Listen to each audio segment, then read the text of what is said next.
Dentro de Guinea Ecuatorial los hechos parecían sacados de una película de Hollywood, pero reales, y desde todos los que pudieron contarlo eran hechos increíbles y desastrosos.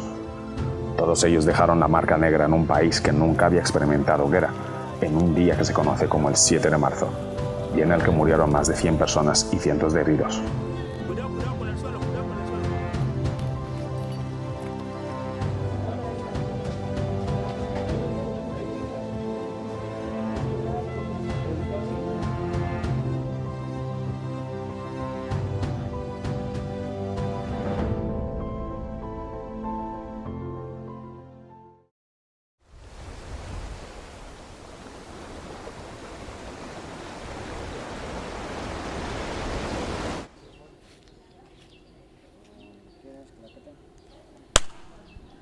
Bueno, como todo domingo por la tarde yo estaba tranquilamente en mi casa. De repente escuché un ruido que sacudió mi casa. Mis niños que estaban jugando fuera, entonces me dicen, mamá, mamá, acaba de pasar un avión que se ha ido a caer. Están viendo humo. Yo estaba dentro de la casa, yo salí, vi bastante humo. En 10 minutos me llama una sobrina que vivía por las inmediaciones de Encuantoma y me dice que una bomba ha caído sobre su casa y ha herido a mi sobrino, uno de los que vivía en la casa. Entonces la pregunto dónde están y si siguen ahí en casa. Cuando quiero seguir hablando, la comunicación se me cortó. Entonces salgo inmediatamente para ir allá, porque viven justo enfrente de La Paz. Voy, llego a Angolo, casi la circulación ya estaba un poco bloqueada, mucha gente, muchos coches. Entonces, ¿qué pasa? Vuelvo porque me fui con taxi. Vuelvo, cojo un poco de dinero porque yo no sabía en qué estado se encontraba mi sobrino. Entonces, cuando vuelvo es cuando recibo un mensaje de un compañero que estuvo en el turno. Necesitamos material.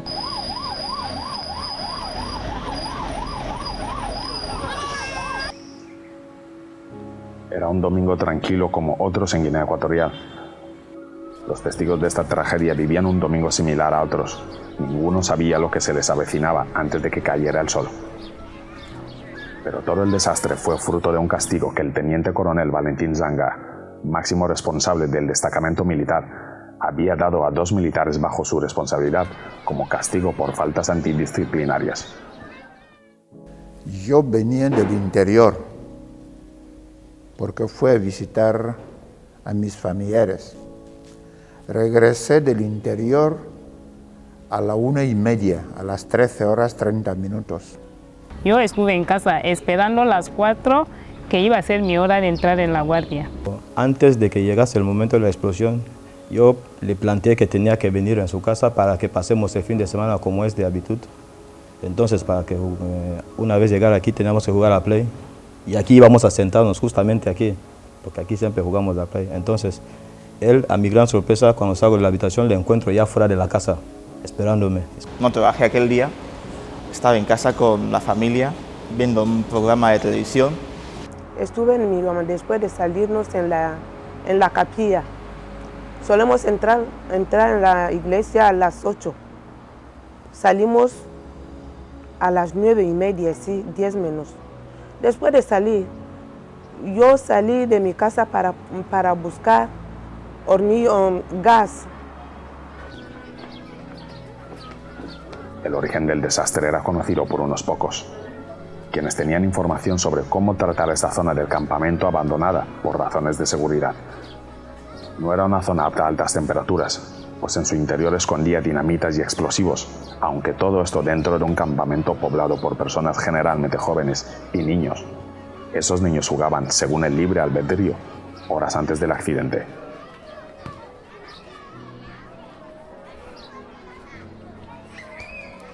Es cuando manga bom actividad mete coro a Kamanam. Manga bom actividad na binaba balendam. Ya limpieza a cuartel. Es cuando el director del ñato jefe de logística general ñato un cuantoma. Ana jomanana estamos bom actividad mama ya limpieza a cuartel. Aquí está el límite.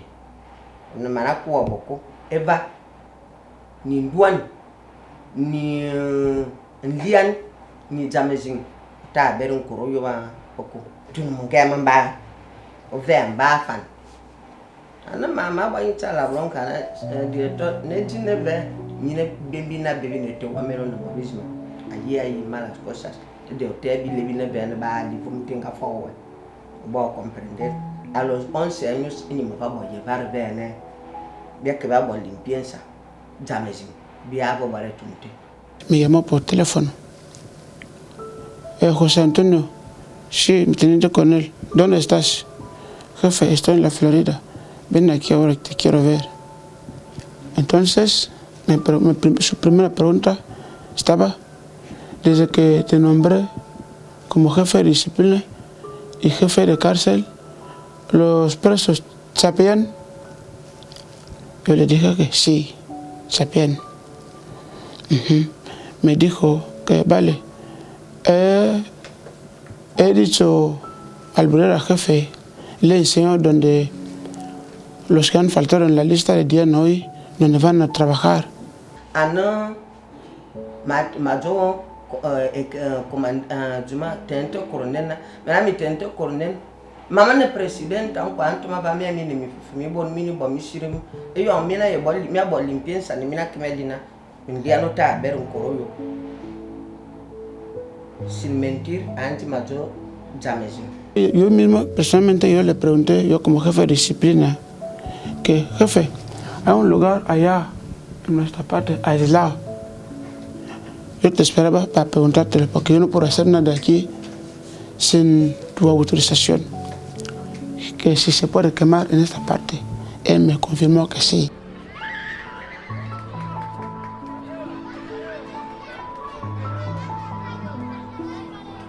Para sorpresa del mundo entero, Guinea Ecuatorial, oficialmente República de Guinea Ecuatorial, con sus 28.051 kilómetros cuadrados de superficie, seguía siendo uno de los países más pequeños del continente africano, con los antecedentes más pacíficos conocidos por países del mismo continente, como la comunidad internacional, pero todo eso iba a cambiar. La población estimada en 2015 era de 1.225.377 habitantes. De acuerdo con el informe del 2016 sobre el desarrollo humano de las Naciones Unidas, Guinea Ecuatorial tenía un Producto Interno Bruto per cápita de $21.517 en 2015, uno de los más altos en clasificación de riqueza en África. A todos esos datos se iba a sumar la triste fecha sangrienta por muertes inocentes del 7 de marzo.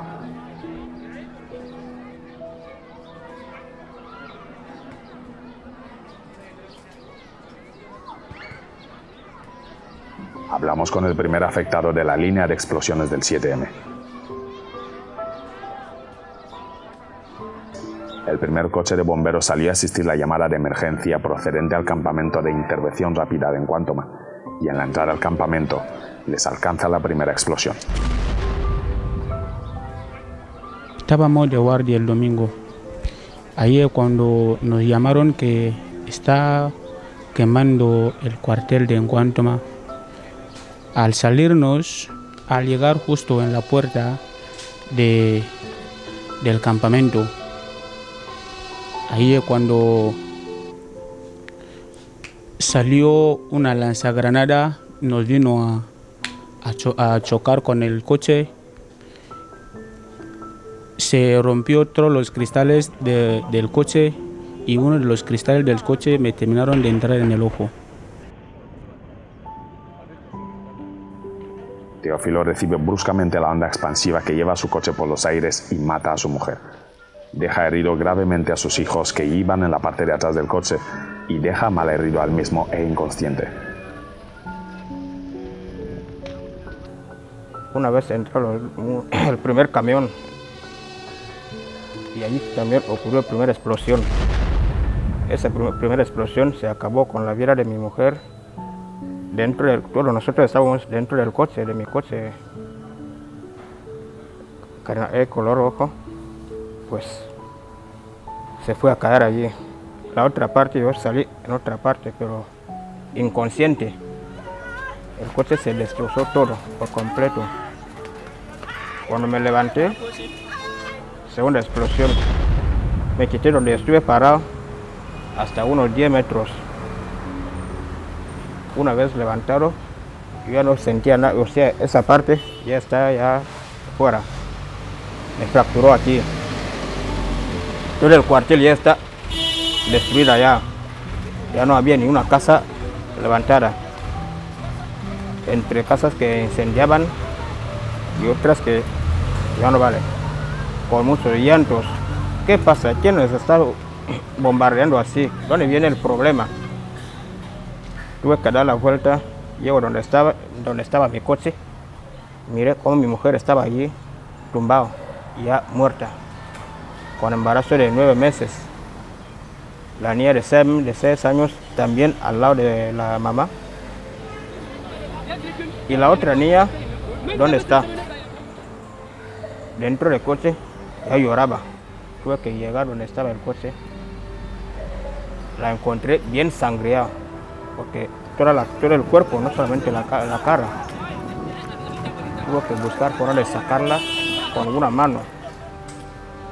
Pues salimos. Yo salí con la niña directamente en la carretera. Un compañero venía ahí con el coche, por favor. Me digo, vamos, encontrando que también el coche está lleno con las gentes así, que tienen heridas, entre los que ya no tienen piernas, hasta el nuevo inceso.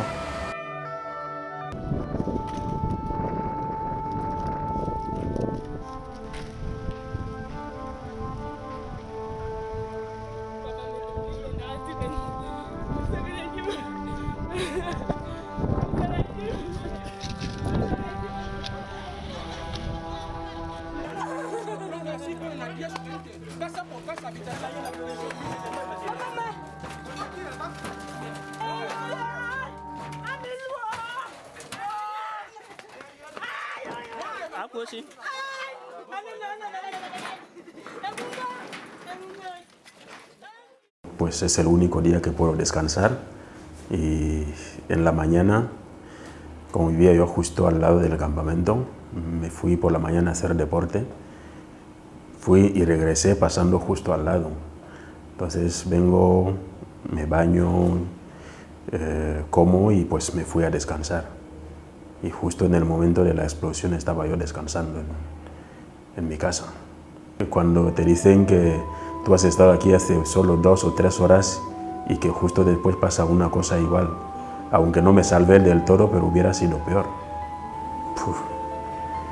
Pues simplemente me dije, aún no era mi momento, porque justito donde pasé, ahí ya no se pudo pasar ahí durante días, porque todo estaba destrozado, y los militares que estaban ahí en la barrera, los chicos que tenían abacerías, todos murieron, y todo estaba, vamos, en escombros.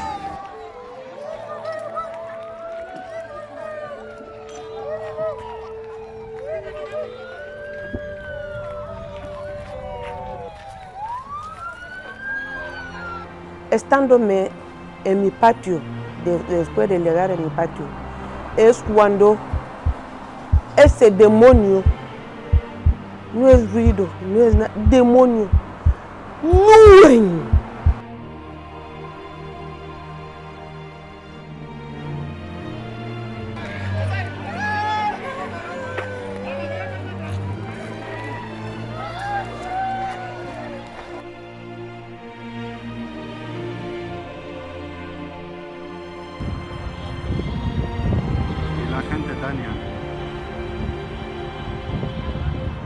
Nosotros al principio pensábamos que fue el impacto de una bombona de gas de un vecino o la rueda de un camión que se reventaba, y salimos corriendo fuera. Entonces cuando fuimos fuera es cuando nos dimos cuenta que realmente no se trataba de ninguno de los dos, y fijamos que había una bola de humo por parte de Nkuantoma, La Paz, por ahí. Y por la preocupación que teníamos la familia a nivel de las alturas de Nkuantoma, es cuando me pide que por favor que vayamos a Nkuantoma, porque tengo ahí a la familia, a ver si es que el impacto habrá llegado ahí. Entonces nosotros llegamos a la altura de La Paz, donde nos pilla el segundo impacto, y por el miedo él decidió ir conmigo decidimos dar la media vuelta.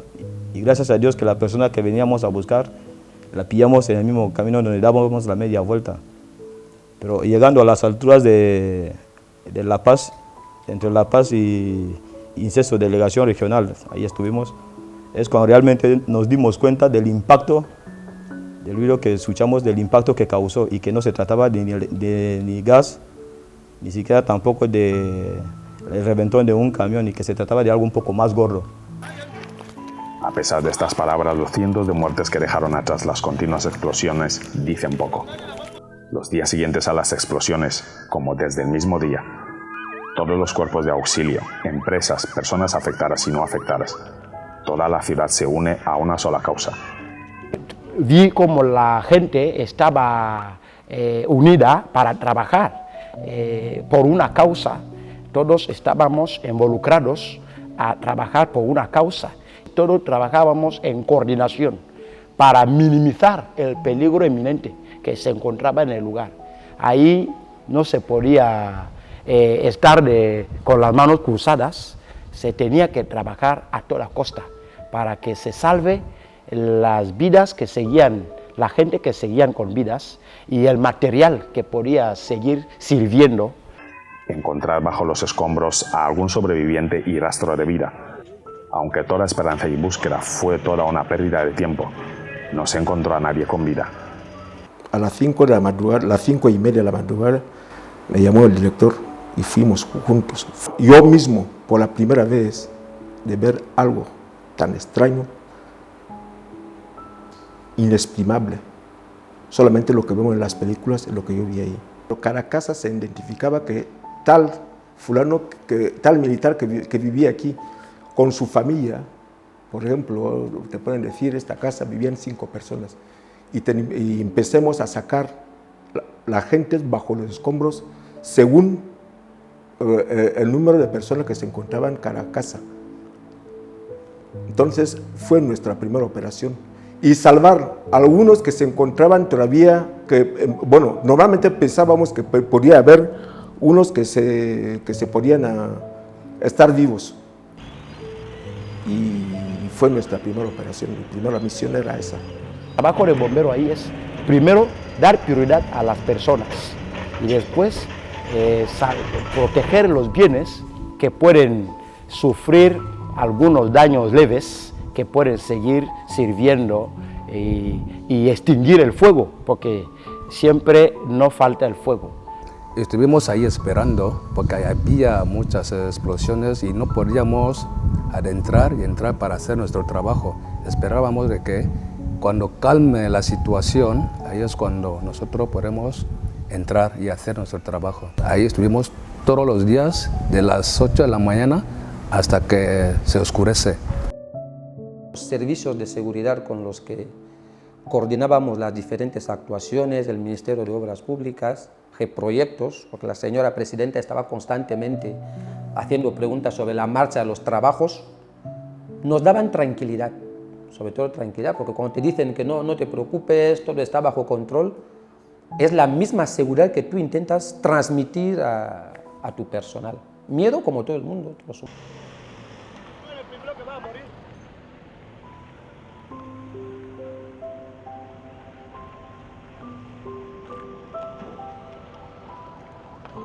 Las primeras referencias a las explosiones múltiples se hacen conocer como detonaciones accidentales. Ante esta situación jamás vivida, el país sufre un colapso a gran escala en todos los sentidos. Los sistemas de comunicación caen, la circulación se vuelve peligrosa y todos corren en dirección a alejarse lo más rápido posible del peligro, aunque muchos todavía no sabían qué había pasado. Durante las primeras 14 horas después de las explosiones, otras 100 personas pudieron resultar atropelladas y malheridas de la conducción imprudente e intuitiva de muchos conductores. Por una situación igual nunca lo habíamos vivido. Entonces era un caos. La gente corría por allá, seguían habiendo explosivos, los coches, la gente se chocaban cuando querían salir por urgencia, por el estrés, todo eso. Y era un caos, una situación nunca vivida. Nunca habíamos vivido una situación igual. El hospital más cercano a este desastre colosal es el Hospital La Paz. Hospital que sufrió daños estructurales, pero líder ese día en ofrecer auxilio a los primeros heridos y moribundos que llegaron. Lo que hicimos primero es organizarnos, hicimos lo que se llama en medicina triaje, es organizar a pacientes independientemente de su gravedad. Los que requieren cirugía urgente, los que necesitan su ingreso y los que se pueden dar de alta y hacer el seguimiento después en las consultas.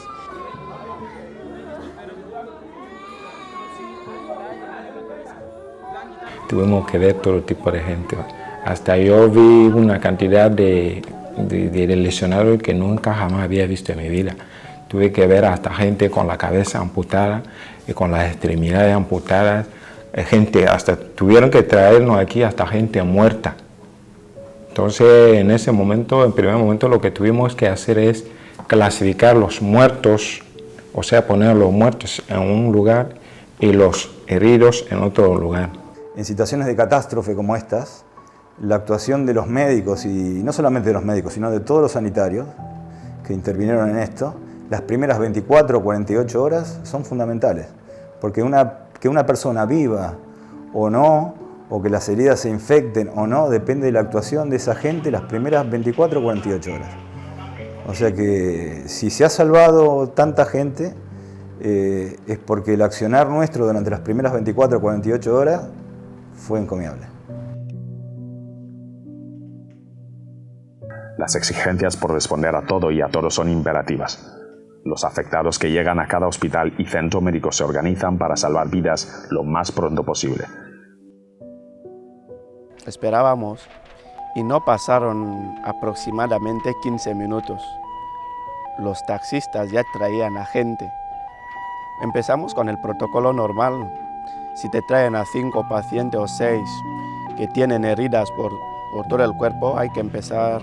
Si tienen herida hay que llevarles en la sala de observación, mirar qué tipo de herida es, suturar. Terminamos con esos pacientes, les atendemos muy bien, les dejamos en observación. ¿Qué pasó? Cuando ya regresábamos para terminar de arreglar el lugar donde solemos trabajar, área quirúrgica, al mirar así en la puerta principal del hospital, los familiares ya venían con sus familiares, ya no había control. De momento, intentamos romper un poco el protocolo porque llegaban, dejaban a los pacientes en el suelo, otros, bueno, los que querían ayudar, traían a sus pacientes, les dejaban ahí en urgencias, iban por otros que estaban buscando a sus familiares. Fue algo realmente, te digo, indescriptible, porque ver esa cantidad de niños con heridas en la cabeza, con golpes, con mucha sangre, fue sinceramente difícil. Incluso para una persona que esté acostumbrada a ver estas cosas, pues realmente aún así fue un poco de choqueante, ¿no? Un poco traumático. Bueno, gracias al empeño de todos los trabajadores del centro médico, incluso recibimos personas que ya no trabajan aquí, que vinieron a apoyar, estudiantes de enfermería, que vinieron a apoyar también, porque realmente, pero bueno, se incorporaron todos los médicos del hospital, los que estaban de guardia, los que no estaban de guardia.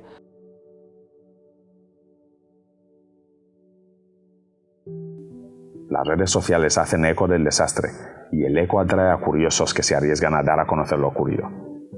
Un periodista se corona ese día en medio de un desastre y se adentra en la zona en busca de información. Y yo estaba ahí. Tenía que informar. Voy corriendo, pillo un taxi y el taxista me dice, cuando estábamos en kilómetro 3, lo hemos escuchado también y parece ser algo grande. Llegamos en el puente, justo en la rotonda, en la glorieta, se produce la segunda explosión. El taxista dice, ya no puede seguir. Voy grabando, de repente comienzan a pasar muchos vehículos de militares. Le hago señal a uno para que se pare, no paró, siguió. Le hago señal a otro, a unos cuantos metros para. Le voy preguntando, ¿qué pasa? No me responden porque ellos tampoco sabían con exactitud lo que estaba pasando.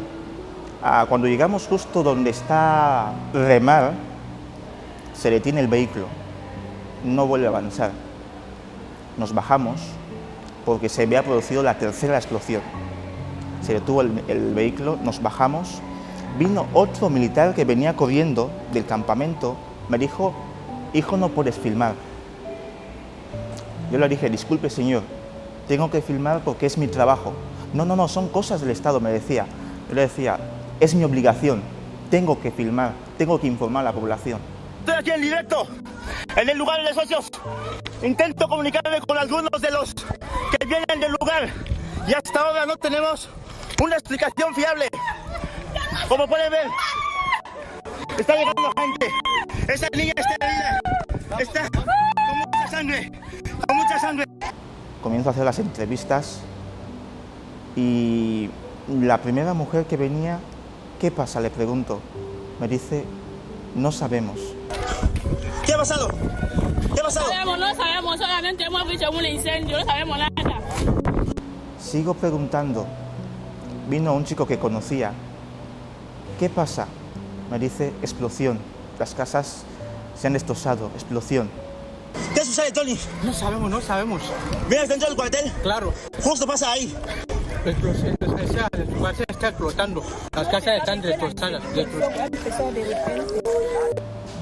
Me topo con una madre que estaba llorando.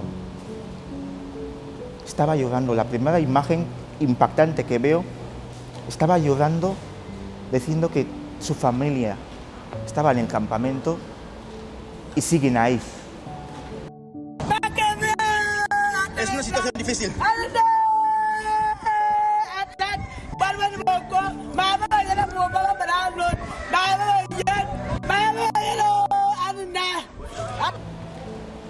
No pudo decirme nada porque estaba destrozada. Seguí caminando, seguí caminando. Me encontré con una abuela que venía con su nieta de 2 días apenas de haber nacido.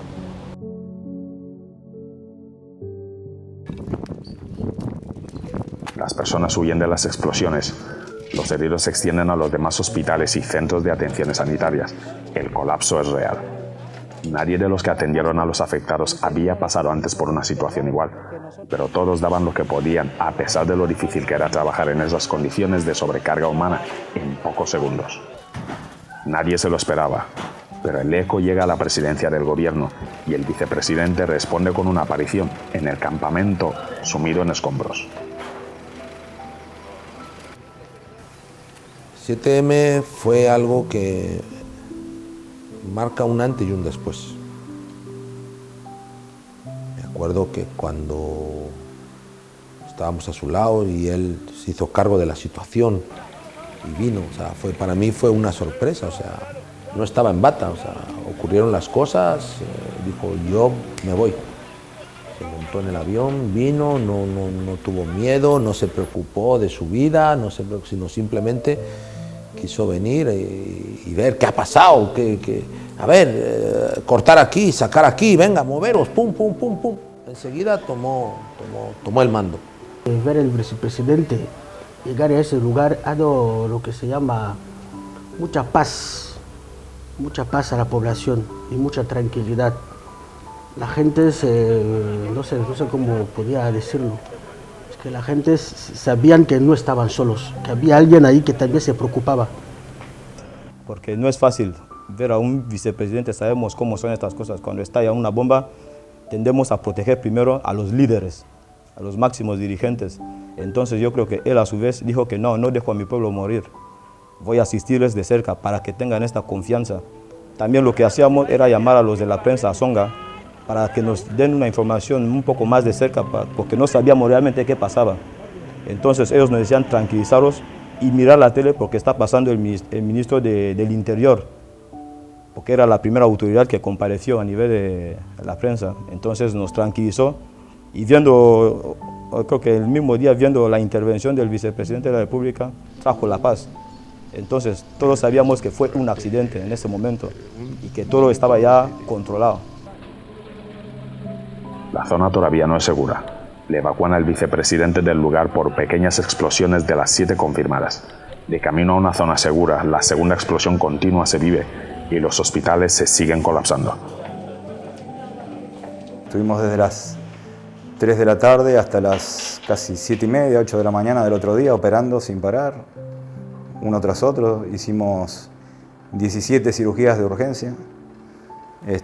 Atendimos 30 pacientes que quedaron internados, 17 fueron de cirugías de urgencia, unas lesiones gravísimas. Lo más difícil quizá es amputar a los chiquitos. Tuvimos que amputar a tres chiquitos que eran cuestión de vida o muerte, ¿no? O sea, o lo amputábamos o se morían. Es difícil, es muy difícil. Realmente fue complicado, fueron cerca de 200 personas y puede ser hasta más porque muchos, como le digo, los recibimos, los tratamos y los regresamos para poder tener capacidad de seguir recibiendo personas. Hicimos una movilización en todo el hospital, sacamos todas las camas, incluso camas del almacén, pusimos camas en todos lados y quisimos ingresar a todo el que podíamos ingresar para darle la mejor atención posible, pero sobre todo la clasificación, que es lo más importante, porque esos minutos que pueden salvar una vida o no. Me encargaron una sección, es decir, la sección de transfusión sanguínea. Es decir, yo me encargaba de la gente que venía voluntariamente a donar sangre. Yo estuve en relación del hospital, yo tenía que controlar cuántas bolsas de sangre tenemos y cuántas bolsas de sangre se tiene que remitir al hospital para que los centros sanitarios que no les faltan sangre para donar a la población. Lo que hacemos es justamente intentar ordenar según pacientes, entonces empezar a suturar y mirar realmente lo que realmente estaban muy graves para poder llevarles al quirófano. A través de pequeñas brechas de comunicación, las noticias del accidente se extienden a Occidente y mediante ediciones especiales y noticias de última hora, retransmiten con imágenes lo que se tenía ya de la catástrofe en el campamento militar de Bata. Todos los ecuatoguineanos esparcidos por todo el mundo lo ven a través de las plataformas de medios internacionales. Los medios lo hacen con pocos datos obtenidos hasta la primera noche del accidente.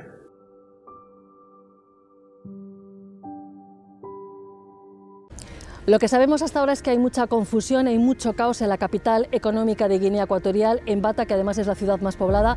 Los hospitales, por lo visto, están abarrotados, hay muchos heridos que han ingresado a lo largo de la tarde. Al parecer, una primera explosión se ha producido sobre la 1 de la tarde.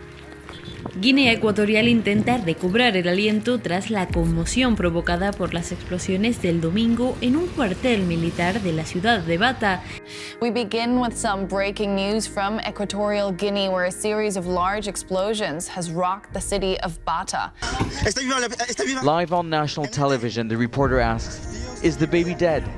No, she replies. Al menos 98 personas han muerto y más de 600 resultaron heridas por una serie de explosiones que arrasó un cuartel militar en Bata, la ciudad más poblada y capital económica de Guinea Ecuatorial. Decenas de personas corrían entre los escombros y el humo por las calles de la ciudad de Bata, la más poblada y capital económica del país.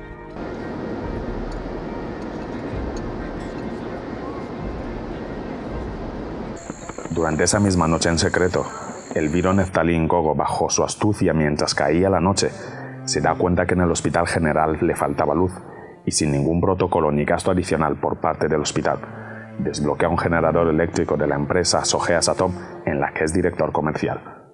Ese generador eléctrico aumenta las garantías de continuar con las urgencias de centenares de heridos en el hospital Dr. Damiano Epitie Monanga de Bata, y eso alivia la tragedia.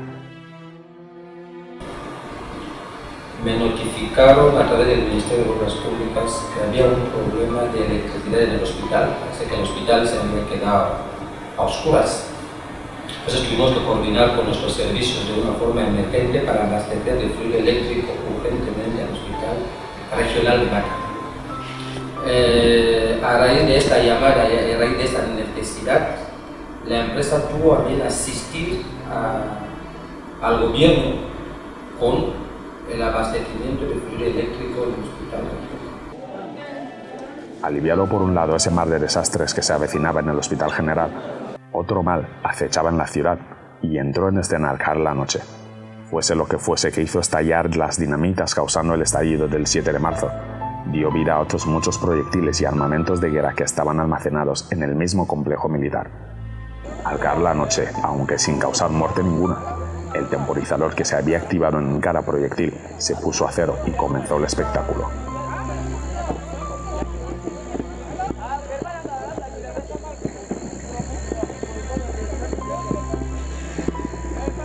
Esta vez, lo que parecían cohetes eran proyectiles que a velocidades ultrasónicas cruzaron varios kilómetros y destrozaron viviendas que se encontraban a su paso. Fue una noche de incertidumbres y de mucho miedo. Así lo declaraban los sin techo en la mañana del día 8 de marzo, casi 24 horas después del siniestro. Por eso tenemos miedo. Si pueden venir aquí para ir mirando dónde han ido cayendo esas cosas y nosotros vamos a ofrecerles ir enseñándoles para que lo vienen a sacar. El día siguiente a las explosiones todavía comienza con muchas tensiones. Se necesita dar respuesta de lo ocurrido. El pueblo pide explicaciones de lo sucedido y la comunidad internacional hasta el momento solo hace eco de algunas imágenes hechas públicas por los medios televisivos del país. Kilómetros emblemáticos de Guinea Ecuatorial dedicados a la calma y el ocio se convierten en un campo de refugiados.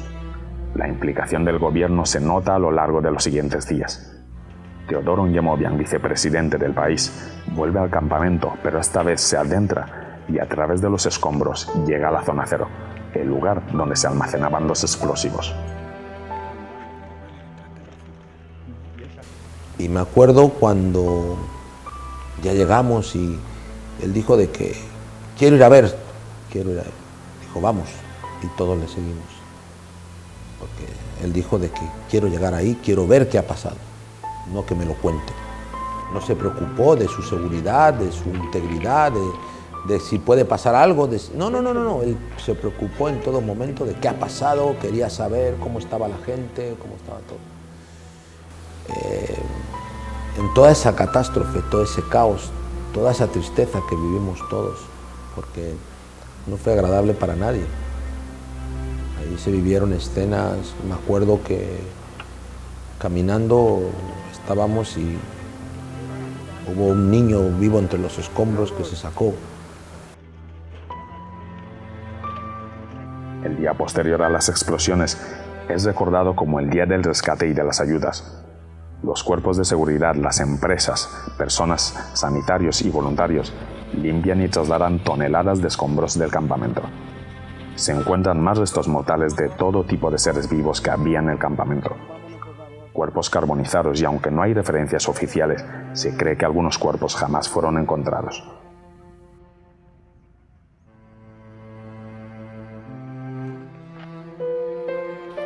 En otro extremo de la ciudad, los refugiados al aire libre, algunos empiezan a ser trasladados a lugares designados para su protección. Los que permanecen reciben el azote de ONG solidarias y personas conmovidas por lo sucedido. Recibíamos llamadas de gente de buena voluntad, llamadas de empresas y llamadas de colaboradores habituales. Se personó en la fundación buscándome el bienhechor Clemente Ferreiro. Ya muy nervioso me dice, padre, estamos transportando a la gente desde el Guantánamo. Me vestí de cura, llamé a los colaboradores, al patrono Gonzalo, a la patrona Nuria Beoli y algunos colaboradores nuestros, y nos personamos a las 8 de la tarde, de las 8 a la 1 de la noche, en los 3 hospitales, repartiendo agua, repartiendo víveres, recorriendo y viendo a mucha gente, y aquello fue una experiencia impactante. Ese aire de hermandad por los afectados y todas las víctimas del 7M perdurará hasta muchos meses después de la catástrofe. Esos primeros días de la catástrofe, toneladas de alimentos se repartirán en bocadillos, platos de comida, latas de conservas y otros tipos de alimentación. La fundación ha reaccionado como siempre, en el que todos los niños que están en el paseo marítimo que no pasen hambre, que tengan su bocadillo, su comida, y si alguien se sienta mal, acudirán los médicos de la fundación. Nos dio la responsabilidad de poder repartir productos de primera necesidad, es decir, por productos, la comida, lo que son los alimentos, lo que son productos de limpieza y otros. Entonces nos hemos puesto a trabajar, es el trabajo que hemos hecho y hasta nuestros días hemos podido repartir a 11.000 familias dándoles alimentos. Hemos podido repartir alimentos a 11.000 familias. Este eco levanta el potencial del país ante la comunidad internacional que se prepara para llegar y apoyar al país a salir del bache, y lo hicieron el día 13. Procesar el accidente ya es un hecho. Los bienhechores ayudan a que se supere la catástrofe, dirigiéndose donde se habían ido refugiando todos los heridos. Y hemos estado yendo donde hemos programado que estuviera la gente, ¿no? Es verdad que la gente se les aconseja que no estén en la zona y muchos se han quedado sin hogar. En realidad, como tampoco tiene una cifra exacta de cuánto es el número de enfermos ni de la necesidad, porque sinceramente no es una petición que han mandado a los hospitales, ha sido ella misma llevada por el sentimiento de lo que está ocurriendo, cómo realmente poder apoyar a los hospitales y al INCESO y también a La Paz. El día 9 siguió siendo como el anterior. Aunque toda la normalidad parece volver en los hospitales, los mutilados por las bombas siguen aterrorizados, pero van asimilando lo ocurrido. A algunos de ellos les han tenido que someter a cirugías extremas para salvarles la vida. A consecuencia de ello, permanecen sin alguna extremidad o parte del cuerpo. La vicepresidencia del gobierno arranca ese día 9 y sala por sala, paciente por paciente, se acerca a los heridos. También está estable, tuvo lesiones en la cabeza, se suturó y está tranquilo hasta ahora.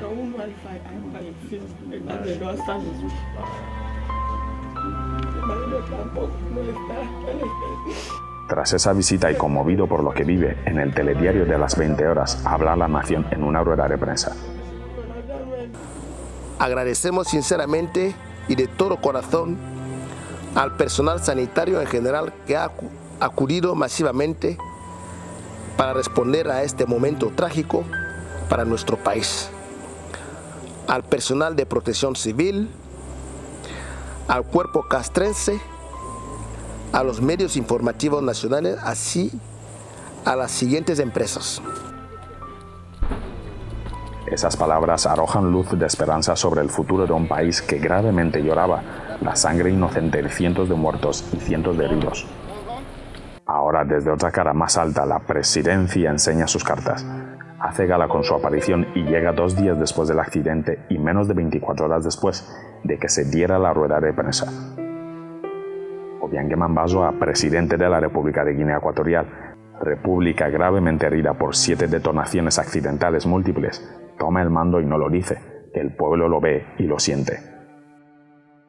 El jefe de Estado declara como acto negligente lo que ha causado el accidente. Lamentable lo que ha ocurrido en la ciudad de Bata. Es parte de la atención que estoy llamando a la población para que seamos prudentes, evitemos cualquier acto de inseguridad del país. Estas declaraciones no impiden que la pareja presidencial visite a los afectados. Como lo hizo la vicepresidencia, repite la visita y en secreto prepara millones que desplegará el gobierno para ayudar a todos los afectados por el accidente.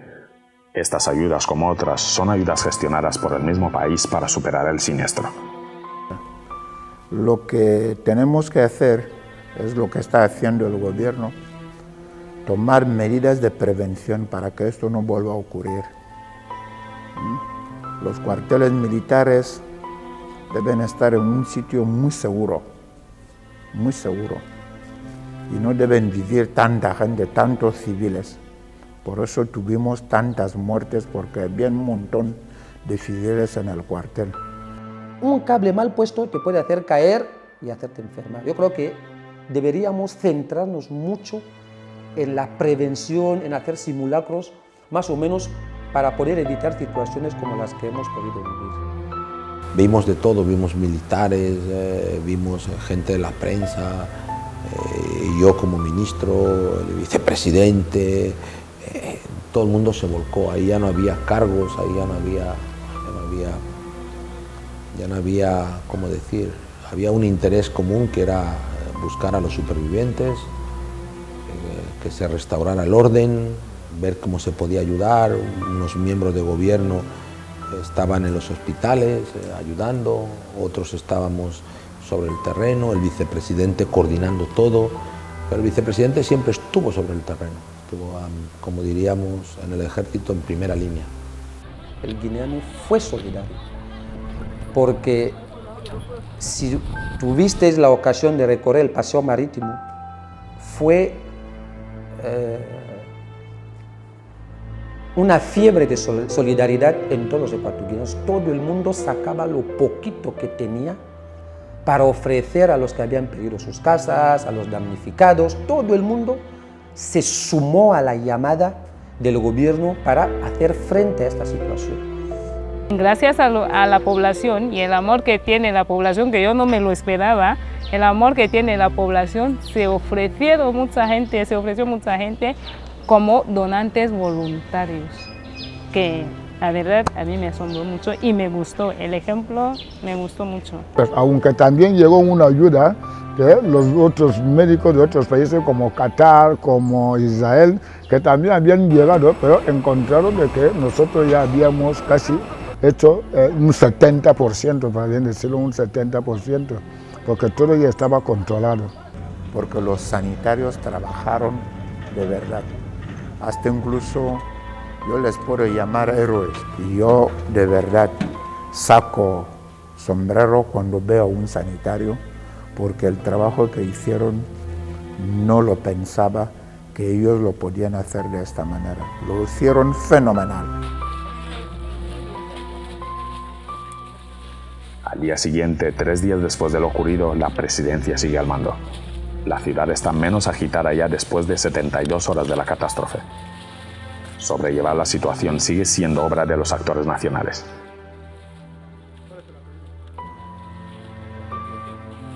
La comunidad internacional, a pesar de las noticias que se ofrecen, no había dado ningún paso. Solo Estados Unidos abre el telón y aparece para ayudar y cooperar en medio del desastre. Ese mismo día dicen algo, aunque reservan dar conclusiones precipitadas. Ahora mismo el gobierno de Guinea Ecuatorial está haciendo sus inspecciones. Nosotros vinimos también a hacer un asesoramiento, pero ahorita está muy temprano para decir cualquier respuesta que no sea de verdad. El jefe de Estado, a otro nivel totalmente inesperado, desbloquea fondos públicos para cubrir y sanar heridas del país, y así se hizo. El Comité Nacional de Emergencia seguirá trabajando en la actualización diaria de la lista de los afectados, con el fin de proporcionarles esta ayuda económica, de algún modo sirva para solventar sus necesidades. 3 días después, los que huyeron a sus pueblos o pueblos que pudieron acogerles empiezan a volver. Los que no vieron la magnitud de los daños al irse ven el rastro por toda la ciudad. Los movimientos sísmicos que causaron las bombas se extienden a más de un radio de 10 kilómetros de distancia. Esas casas que sufrieron sacudidas correrán en los próximos años el riesgo de derrumbarse y podrían ser declaradas no habitables, aunque no definitivamente. La evaluación se tiene que hacer inmediatamente. Esperar, no sé, 1 año, 10 años para ver si después se derrumba o eso ya puede venir posteriormente, pero la evaluación se hace inmediatamente, se hace. Es más raro que si no se ha visto nada superficialmente, pues que en menos de no sé, en un tiempo, pues ya se derrumba todo. Porque cuando se viene a evaluar no es solo la vivienda o el edificio, sino evalúan también el lugar donde está el edificio para ver cómo los movimientos han afectado donde está, porque el edificio es verdad que puede no aparecer nada, pero resulta que el suelo donde está pues sí que se ha movido. Mientras los corazones y las heridas siguen suturándose, Nuestros excolonos y país amigo llegan el día 11, 2 días después de Estados Unidos. Ese mismo día en el que llega a España, llega de Oriente Medio Israel, en cuya capital, según los católicos, nació el Mesías, pero un país reconocido por sus conflictos bélicos. Se espera que ellos nos dirán más de lo que sabemos del accidente. Mientras ellos actúan, el país se prepara para despedirse de los caídos ese día 12, un acto que paraliza toda la ciudad.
Este acto conmemorable para las futuras generaciones, el estadio que había albergado eventos de paz anteriormente se llena de miles de habitantes para llorar la despedida de sus hermanos muertos de manera inocente en la explosión atribuida al mal almacenamiento de dinamitas y explosivos. Nace el rumor de ver llorar a Obiang Basoa, jefe de Estado de la República de Guinea Ecuatorial, afligido por el terrible golpe asestado a la nación. El protocolo de despedida rompe la calma. Las víctimas son despedidas como héroes y reciben medallas y condecoraciones.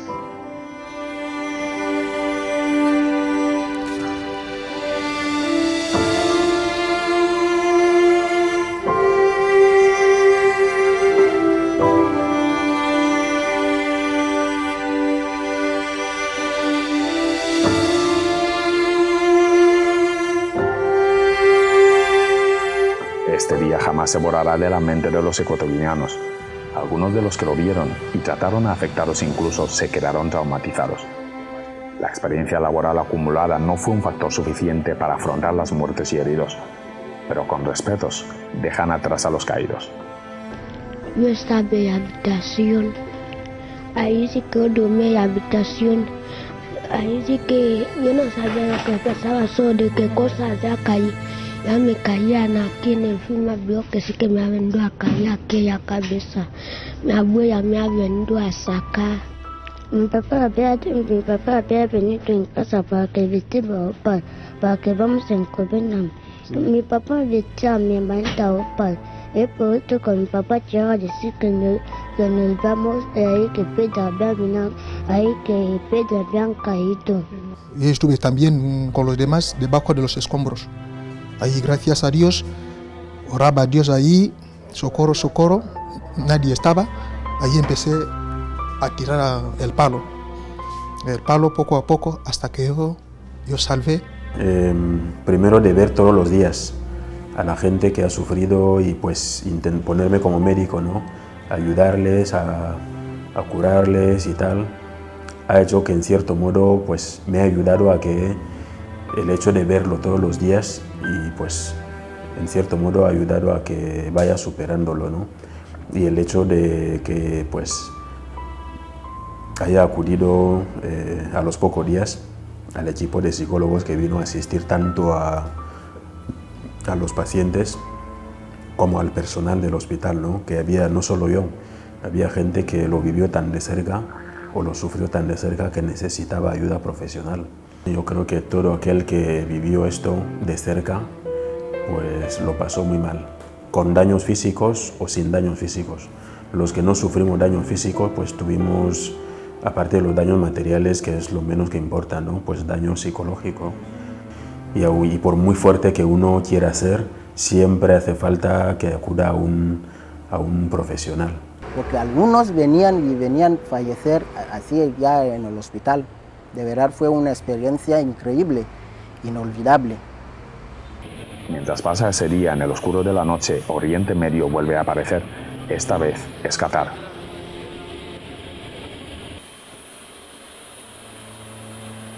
Es un día 13 no convencional. Los días anteriores a él habían sido negros. Pequeños estruendos de luz y esperanza caen en cada día que pasa. Esos días ni paran ni ha parado el vicepresidente. Como el presidente ha ordenado un desbloqueo de 1.500 millones de francos para los afectados, eso atrae más ayudas. La República de Gabón, país vecino y amigo, manda unos 500 millones de francos CFAs. Durante esos días en Guantoma, el vicepresidente ha podido recorrer más de 10 kilómetros cuadrados en busca de afectados a los que ayudar. A ellos personalmente les dará a cada uno identificado lo asignado por el gobierno para su recuperación. Estos movimientos dentro de 28.051 kilómetros cuadrados, la superficie de Guinea Ecuatorial, se llevan a cabo a vísperas de la llegada de Francia, 7 días después de las explosiones.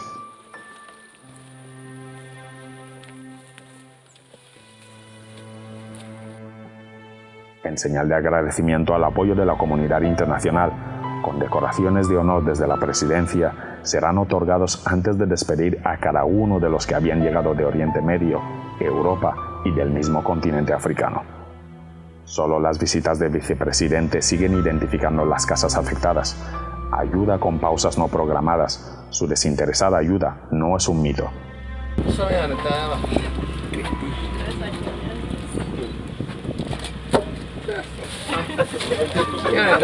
50, 10 a 500. Como diríamos en el ejército, en primera línea.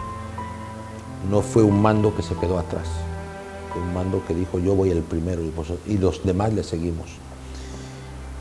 Eso me llenó de orgullo y de ánimo. Demostró su amor al pueblo. Demostró su amor al pueblo, demostró su decisión, su entereza, su temple y su valor. Y él no se preocupó por él. Él se preocupó por informarse, por ver la situación, por ver qué había pasado. Tuvo una demostración de valor y de compromiso con el pueblo y con la nación y con la población muy grande.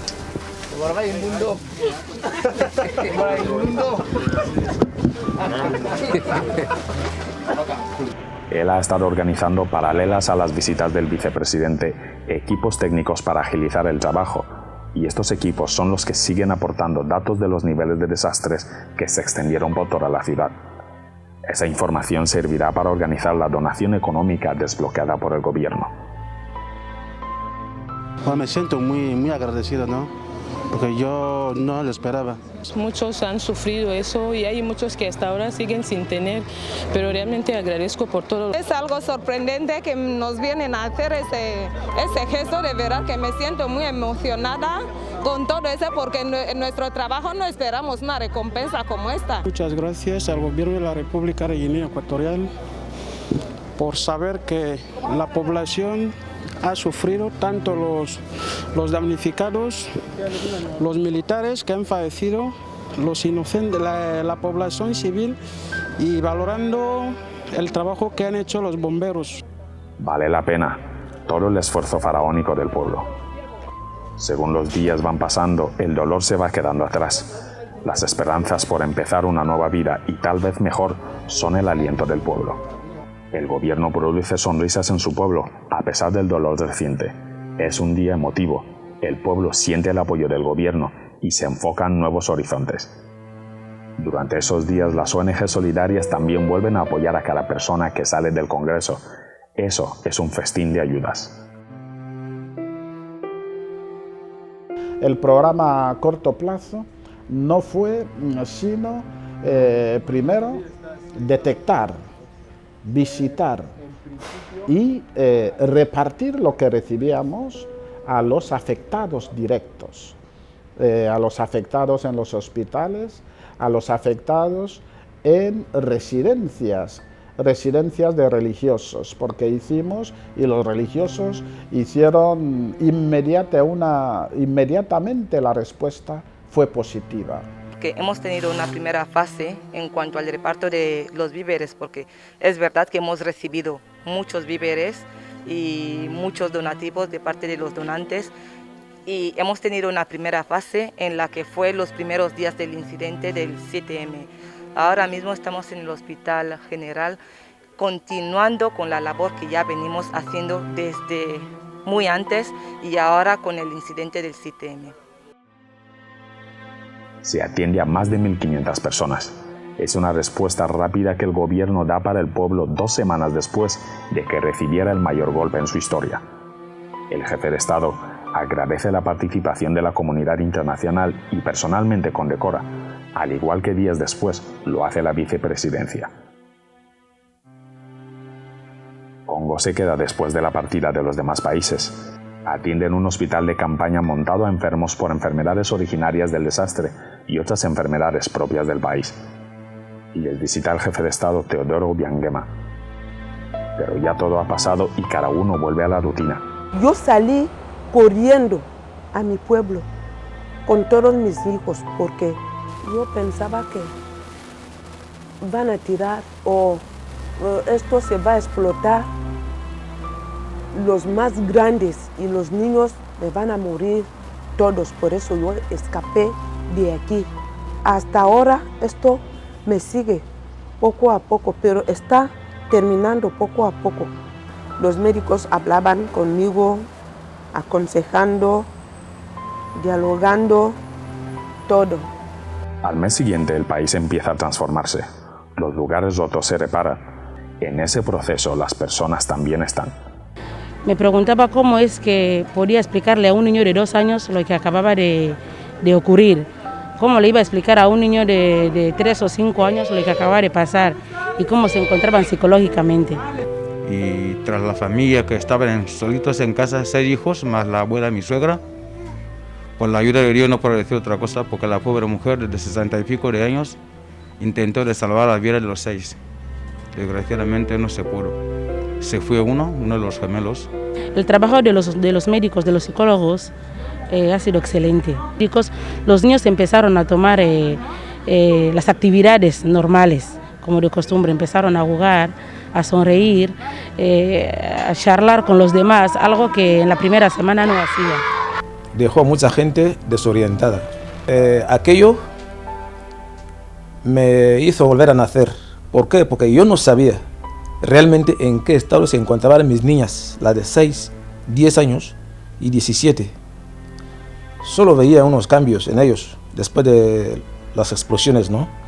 Pero la cantidad de cosas que esas niñas contaron a los médicos, a los psicólogos y a los psiquiatras, es que me dejó boquiabierta. No solo los niños, inclusive yo que no estuve en el lugar de los hechos, aún tengo miedo con todos los ruidos. No, los niños no hablaban, no comían, siempre tenían miedo. Pero gracias con la ayuda de los médicos, más o menos los niños ya empiezan a charlar. No veían ni la tele, no veían ni la tele. Y mis niños están perfectamente bien. Ya se han olvidado de la situación, cuando en realidad no podían ni dormir. Los hospitales empiezan a tener camas vacías, señal de que las personas ya están fuera de peligro, han vuelto a comenzar a hacer vida normal y van dejando atrás las heridas que el 7M les causó. La filantropía sigue viva. Día tras día, por cuenta propia o a través de entidades benéficas, las personas siguen desembolsando fondos económicos y alimentos para afectados acogidos en todo el país. Mientras el país lo supera, llega el número final de alrededor de 100 muertos y 615 heridos, a causa de una quema incontrolada en una parcela limítrofe con el almacén que contenía los explosivos. Como dijeron Human Rights Watch, con EG Justice se habían abierto investigaciones independientes y eso abre los juicios militares que llaman a Valentín Zanga, teniente coronel y máximo responsable del cuartel militar de intervención rápida de Nkwantoma. Un juicio mediático y esperado. A ellos se les hace responsable de las vidas perdidas. Se les atribuye negligencia y responsabilidad a falta de cautela al frente de responsabilidades de las que miles de vidas dependían. Con el juicio militar se cierra el capítulo trágico del 7M. Las vidas humanas perdidas tienen una cara visible, la cara que causó el accidente. El país y la comunidad internacional ya sabes quiénes han sido los responsables. Negligencia es ante todo la causa del desastre. Estos días van a quedar atrás y nunca en el olvido, pues ya están grabados en la historia de Guinea Ecuatorial.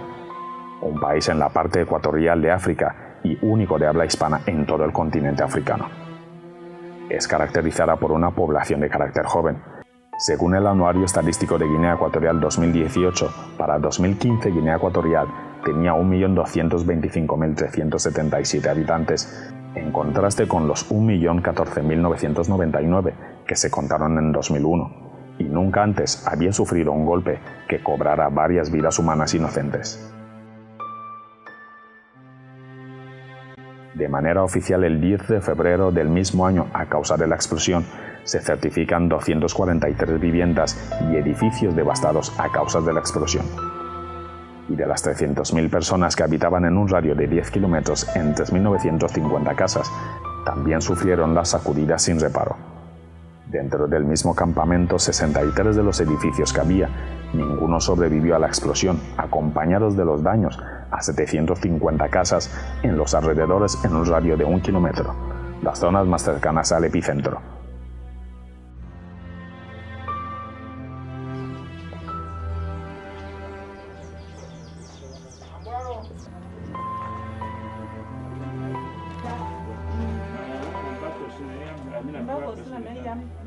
Los años pasarán, el hecho inolvidable está.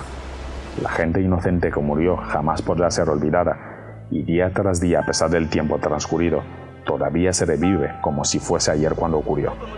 Un día en el que Guinea Ecuatorial lloró y con mucho dolor supo hacer frente a las consecuencias. Pero en la historia de Guinea Ecuatorial, el 7 de marzo ha dejado una huella inolvidable.